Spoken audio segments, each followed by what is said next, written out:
Cool fights, new weapons, dangerous robots controlled by a villainous organization led by a completely deranged leader, a lovable group of heroes who are willing to risk everything to save the world? G.I. Joe Sigma 6 has it all. This Japanese-American TV show brought fan-favorite characters back on screen with a new mission. But is it worth watching? Is it good enough? Well, if you're plagued with these questions too, don't worry. We at Marvellous Videos have the answer for you. Today we'll break down G.I. Joe Sigma 6 and see if this high-octane TV show is worth watching. But before we go into our explanation, we have a very small request. If you like our content, please support us by subscribing to our channel. This is a small click for you, but for us it means a lot. Thank you. Let's begin.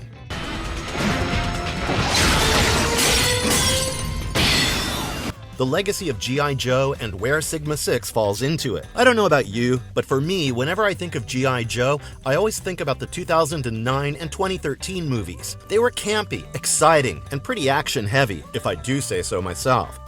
But that's really not where G.I. Joe began. The history of G.I. Joe goes back years, 1963 to be precise. Hasbro, the famous toy company, produced and owned this line of action figure. When this line of action figures came out, it only had 4 branches of the armed forces, represented by the Action Soldier, Action Sailor, Action Pilot, and Action Marine. Later, they were joined by the Action Nurse. The name G.I. Joe is used, as this name has often been used to name any U.S. soldier since World War II. While this line of toys was meant to reskin and sort of sell war to young children, these toys also became the first of their kind to exist, leading to the term action figure being coined. From 1964 to 1969, Hasbro gave kids movable fighting dolls to make sure the American boys who usually played with these toys didn't feel like they were playing with a doll. Originally, the prototype of the Soldier Marine was named Rocky, the Sailor was named Skip, and the Pilot was named Ace. But later, the universal G.I. Joe name was accepted for good. After the overall success of the figures in 1969, Hasbro decided to take it to the next level. See, in the late 1960s, the Vietnam War was going on, and Hasbro no longer wanted to carry the war-heavy theme of G.I. Joe. So they introduced the Adventure Team. In 1974, when martial arts became more popular, Hasbro gave us Kung Fu Grip, a new G.I. Joe line. In 1974, we also got Super Joe, where the American heroes were pictured in space, having a lighthearted space adventure with their very own light built into the toy's chest, which would help our heroes fight against the evil King Gore. In the early 1980s, Hasbro decided to redesign their character one more time.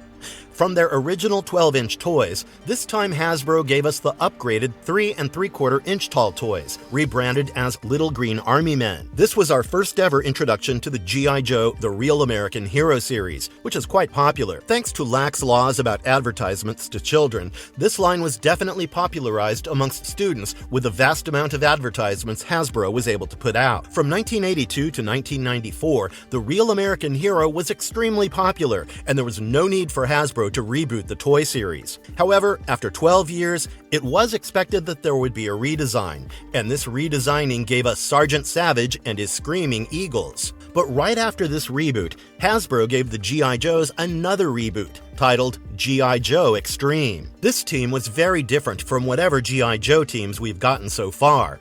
This team was led by Lieutenant Stone and his team of big, burly muscle men. This toy line and the animation were quite loved by the people, and this popularity led to G.I. Joe returning in 2002 with G.I. Joe vs. Cobra. This particular reboot came with a bunch of newly designed vehicles and G.I. Joe figures, which were all centered around a certain theme or storyline. Not only that, this G.I. Joe reboot gave us direct-to-DVD features titled G.I. Joe Spy Troops and G.I. Joe Valor vs. Venom. Now, you might be wondering, why is this even important? Well, see, the G.I. Joe started out quite early and got super popular in the 1980s. Now that the year was in the 2000s and all the original fans of the G.I. Joe, both from the 60s and the 80s, were grown up, Hasbro wanted to recreate the success of their toy. That's why they decided that maybe a reboot would be necessary. With this last reboot, it was clear that Hasbro was ready to cash in on the anime craze that began in the 1990s. With Japanese-American productions working together, in 2005, we got G.I. Joe Sigma 6. This TV show followed the continuation of the last 2 movies, Spy Troops and Valor vs. Venom, with Duke, Heavy Duty, Scarlet, Tunnel Rat, High-Tech, Long Range, and Snake Eyes working together to take down the Cobra commander and his comrades. To ensure that the new generation of fans enjoyed the show to the fullest, this particular animated series focused more on robotics and science fiction and less on war, which originally led to the creation of G.I. Joe in the first place. With the bright colors and distinctive anime-like art style, this show was definitely different. This show focuses on the G.I. Joe team working tirelessly to stop Cobra Commander and his comrades from ruining the world peace as we know it. With Cobra Commander in prison, the G.I. Joe team thought things would be okay, but that's not quite how things turned out. With a huge attack on the G.I. Joe bases and Cobra breaking out of the prison, it was no secret that the G.I. Joe team had to go after Cobra. The 26-episode series was produced by 4Kids Productions, which is an American company, and it was animated by Gonzo, the Japanese studio behind many classics like Gantz, Shangri-La, etc. Following this TV show, Devil's Due Productions published a 6-issue comic series where each issue focused on one of the characters of the G.I. Joe team while they faced off against their very own villains from Cobra's team. While the show was quite innovative for the characters on the G.I. Joe team, looking at the numbers, it's clear that the series was not quite well loved by the fans. The concept of the show didn't quite sit right with all the fans, and the vast change in the toy design also affected the sales negatively. The Sigma 6 toys were 8 inches, which were definitely bigger than the recent 3 3/4 inch toys. But these were not as big as the original 12-inch toys. Because of how badly this series performed, it didn't even air all 26 of its episodes in the United States. In fact, right after this show, Hasbro decided to reinvent G.I. Joe and bring it back to its original 3 3/4 size, focusing on the adult collector's market instead of trying to appeal to the younger generation. Despite what the numbers say, as a G.I. Joe fan, I think you just might like this show. With its colorful and well-loved group of heroes, amazing voice actors, and engaging storyline, you might feel different if you learn more about it. Allow me to tell you about it. The main players of the show. From the name of the show, I'm sure you guys already know that this group of specially trained agents is very much inspired by the Black Ops Team 6 of the United States. Now the question is, who are our heroes and what are they like? Back time. Duke. Out of the entire Sigma 6 team, you would definitely end up noticing Duke first. While at first glance, he definitely reminded me of Johnny Bravo because of his hair and physique, he's nothing like the womanizer we grew up watching. Duke is the responsible team leader of the G.I. Joe Sigma 6. No matter how difficult a situation is, he is the resourceful one you can count on to make it out of that situation without a scratch. He's very sharp, is able to work amazingly under pressure, and with his tactical training and experience, he's pretty much unstoppable, to say the least. Other than being extremely sharp and pretty much one of the most dangerous assets of the team, he is also extremely charismatic. With quippy one-liners and jokes, you can understand that Duke definitely loves his team quite a bit. While his main goal is to ensure he can stop Cobra Commander, he's not willing to risk any of his teammates as collateral for that. Seeing all his acumen, it's only natural that he was chosen to lead the G.I. Joe team on this extremely long mission to defeat Cobra. The only fault that you can possibly find in his character is that he gets a bit too awkward with his teammates, but you can understand why he's like that when you look at his life. From a very young age, he has been focused on surviving, and he's been a part of the military for a really long time. Because of all that, when it comes to simply being casual like the rest of us normies, he is simply unable to. And can you really blame him? Under his guidance, we see the team make the impossible possible, and that's why his team loves him as much as they do, despite his awkwardness. Scarlet. Scarlet is the leading lady of the Sigma 6 team. She is the second in command, and you can clearly understand why she's in that position when you read the 4th issue of the comic series. Here, Scarlet had to go up against the Baroness when she was tasked to protect a visiting prime minister at this fashion show, although we quickly learn that the prime minister specifically requested her because of her fiery looks and not for her fierce abilities.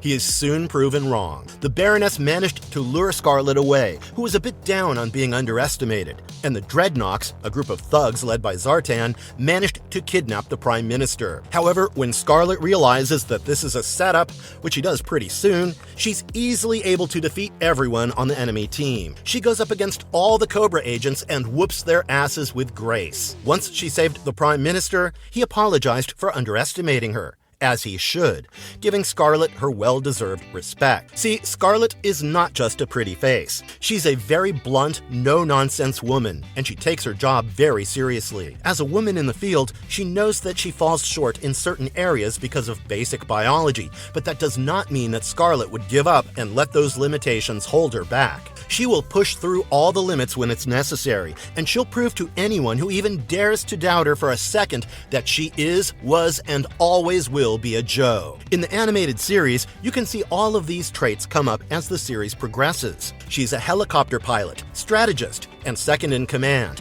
taking the lead whenever Duke is on another mission. Her presence is more than enough to command obedience because it's clear that Scarlet will get the job done, and if you follow her lead, you will be okay.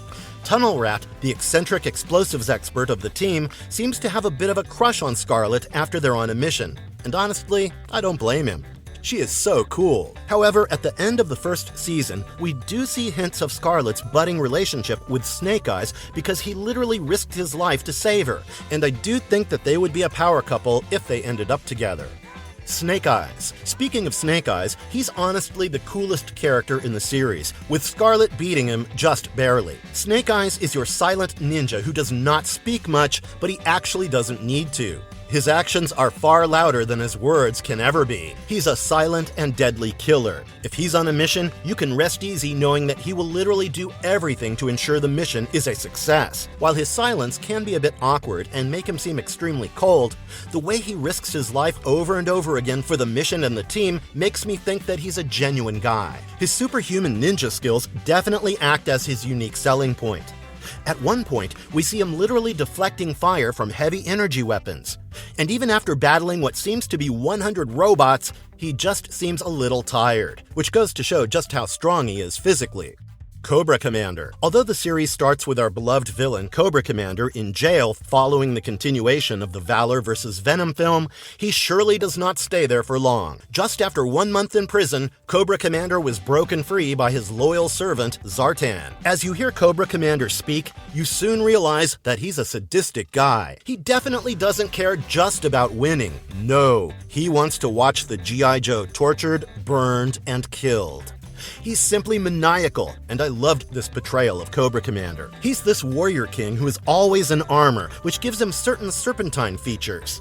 He carries a snake staff with him, which conceals several weapons, and his entire suit is charged with an electromagnetic field. It's very clear that this guy loves, and I mean loves, grandiose schemes, even if they border on insanity. However, unlike his previous counterpart, this Cobra Commander is very strict with his troops, and he's respected and feared by them. The fact that his whole main idea was to break apart the east coast of the USA to create his very own country, known as the Cobra Coast, goes to show just how insane he can be. He literally used a high-powered laser cannon to destroy the base of the Joes first before directing it to the coast, because he is just that obsessed with killing them. When he's not scheming, plotting, making evil speeches and whatnot, he does end up in hand-to-hand fights with our boy Duke.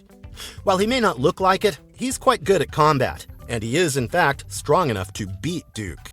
Baroness. Since every villain organization needs to have a femme fatale who would be equivalent to our leading lady of the hero team, we have the Baroness against our Scarlet of the G.I. Joe team. Baroness is intelligent, seductive, and a bit sadistic. While she may not be completely insane like Cobra Commander is with his grandiose schemes and whatnot, Baroness is not far behind. She is more than happy to mess people up if she feels like they're in her way. From the way she speaks with her colleague Destro, it's clear that she wouldn't hesitate once to betray him if she felt like that would be necessary for her success. And if that's not villainous, I don't know what is. Seeing her constantly beeline for Scarlet in any given situation did make me a little mad, I will be honest. It would have been nice to see how Baroness fares against anyone who is literally not Scarlet, but then again, I do understand that pitting these two extremely intelligent, strong, and charming young ladies against each other was a sure-shot way for us to understand what weak spots each of them has and how the other might exploit it. Thanks to Overkill and his help, it seemed like at one point Scarlet would fall victim to Baroness's plot. However, at the last minute, thanks to Snake Eye's help, Scarlet can defeat Baroness and save the day. But obviously, the Baroness expected that, and when she went back that day, accepting her defeat, everyone knew she would return for her vengeance. which she did. I don't know about you, but I quite like how Baroness seems to enjoy tormenting Scarlet. The high-octane beginning of the Sigma 6. The Sigma 6 TV show originally aired 21 out of its 26 episodes. Out of those 21 episodes, 5 of them were clubbed together and released as a movie, which is what I'll be telling you about now. So let's get started. The story takes place exactly 1 month after the Valor vs. Venom movie. Cobra Commander is in prison, and the G.I. Joe is divided into 2 teams, one residing in the base camp at the North Pole and the other in the Amazon, where all the supplies are. Given that the Cobra Commander is no longer available to command the troops, the G.I. Joe assumed that they would have an easier life for now. But things changed rather quickly. As it turns out, since Cobra Commander went to jail, a plan of his was already at work, known as Mission Spiderweb. Destro and Baroness were at the Cobra Castle at the North Pole, planning out attacks on the G.I. Joe bases. While at first, the Joes thought that only the North Pole base was under attack, it was soon made very clear that the Amazon base was destroyed as well. On top of that, Cobra sent their newly created Battle Android Troopers, commonly called BAT, to attack the G.I. Joes. The Joes obviously had a hard time against the BATs with their low supplies. However, thanks to High-Tech and Scarlet, Duke soon made his way to the Cobra Castle, hoping to catch Destro and Baroness. But as it turns out, the villains had already expected that move and set out a trap for Duke. The castle was not a castle at all.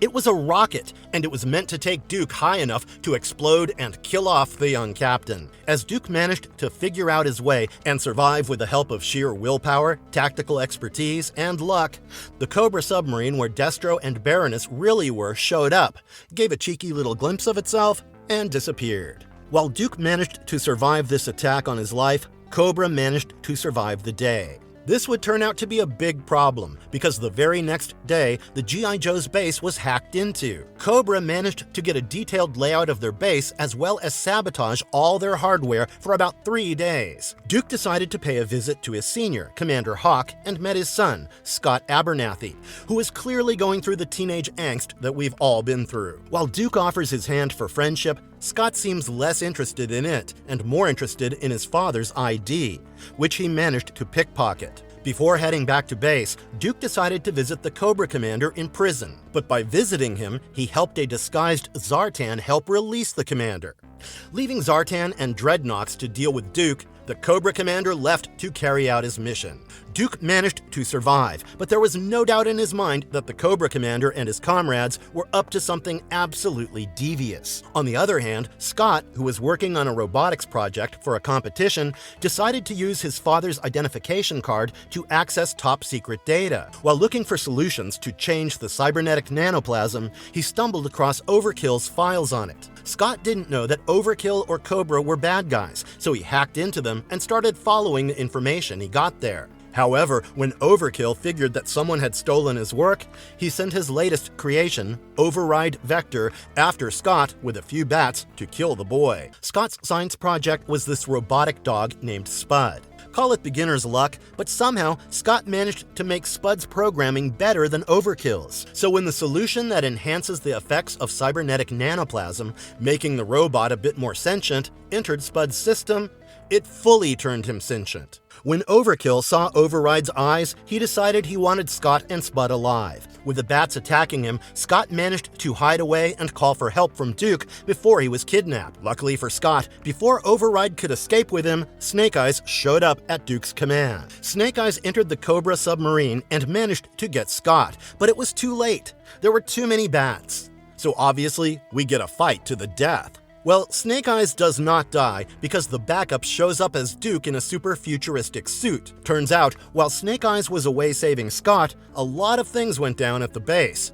The North Pole base was attacked by Cobra Commander with its high-power laser. He was going to use that to destroy the east coast of the USA and turn it into Cobra Coast. But before doing his evil plan, he decided to get rid of the G.I. Joe. Duke, Scarlet, and High-Tech tried their best to save the base, but in the end, they couldn't do anything. The laser cannon was simply too strong. However, as they managed their escape, High-Tech surprised the team with this new and improved Sigma 6 suit, which would not only protect all the members from laser fires, but also enhance their physical abilities. Wearing that suit and taking one with him, Duke left to help out Snake Eyes and get Scott back, while the rest of the team figured out how they would break down all the plasma cannons. Luckily for them, Scott and Spud managed to hack into Cobra's server and were able to send the Joes valuable information, which the team used to plan out the whole thing. Even though getting to those cannons seemed easy, it seemed a bit too easy that all the Joes could just stroll in and destroy those. Turns out, all this time, the real cannon was somewhere else, and Cobra Commander was just wasting time so that it would be too late for the G.I. Joe to break the real one. However, too bad for him. Spud is a sentient doggo. In the last 10 seconds of the cannon getting out of the submarine and blasting away, Spud decided to urinate on the control panel, effectively ruining this sensitive machine in record time. With that, the laser cannon was destroyed, and the east coast of the USA was safe. As Spud had already managed to hack into Cobra's system, he managed to make the submarine surface way before it was scheduled to, ensuring a safe return for him and his new friends. While one may think that the laser cannons being destroyed would surely be enough to stop Cobra Commander, nope, the 5th episode ends with the Baroness pointing out something else they can use for world dominance, leaving us viewers with more questions than answers. What is their next plan? How will they execute it? And can our Sigma costume-wearing Sigma 6 save the day yet again? Well, if you find yourself curious about it, then I definitely suggest watching the show. Why you should watch it? If you grew up with the action figures, then maybe this show is not for you. However, if you're curious about a bunch of military people going up against super evil bad guys armed with super enhanced tech gadgets, then this show will definitely be right up your alley. This show definitely teaches kids why they need to stick together through all odds, and seeing our group of heroes band together to go against the robot army Cobra conjured out of seemingly thin air is definitely entertaining. This group of Joes focuses on covert missions, and that's why the battles are much more personal. Cobra Commander is meaner, eviler, and he is clearly thirsty for blood. And he's not willing to back down no matter how many times the Joes defeat him. Plus, with the introduction of Scott Abernathy into the picture, the show definitely boosted its interesting factor by several notches. A young kid who has enough hacking skills to get into Cobra's programming? I definitely want to see how he becomes an ally for the Joes in the future, and that was reason enough to keep me hooked. Marvelous verdict. There's no doubt that this show is vastly different from what G.I. Joe started out as. However, it does have enough interesting plot points that might make any new watcher interested in the G.I. Joe series as a whole, which, at the end of the day, is what Hasbro wanted. So I would say, in a roundabout way, this venture was definitely a success for Hasbro. Let us know in the comments if you would ever consider watching this show if you haven't already. And if you have, what did you like the most about it? Until next time, take care. And if you liked our content, don't forget to leave a like and subscribe to us if you haven't already. Have a good one and be safe. Thanks, everyone.